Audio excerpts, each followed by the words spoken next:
Hi hello friends, నేను మీకు previous వీడియోలో దోశ బ్యాటర్ ఎలా తయారు చేసుకోవాలో చూపించాను కదా. ఎవరైనా వీడియో చూడకుంటే మీకు కింద లింక్ ఇస్తాను. జస్ట్ మీరు ఆ లింక్ ప్రెస్ చేస్తే ఆ వీడియో వచ్చేస్తుంది. ఇక్కడ నేను అదే పిండితో కొద్దిగా తీసుకొని అందులో సన్నగా కట్ చేసుకుని ఆనియన్స్, కొత్తిమీర, ఉప్పు, కొద్దిగా నీళ్లు వేసుకొని కలిపేసుకొని పక్కన పెట్టుకుందాము.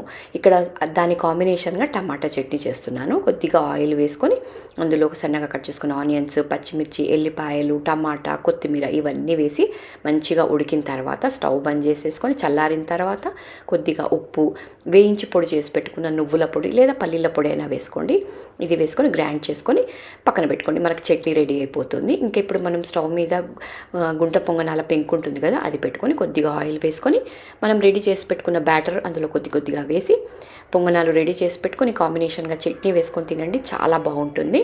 డెఫినెట్గా ట్రై చేయండి. మరిన్ని వీడియోస్ కోసం మీరు నా ఛానల్ని ఇంతవరకు సబ్స్క్రైబ్ చేసుకోకుంటే తప్పకుండా సబ్స్క్రైబ్ చేసుకోండి.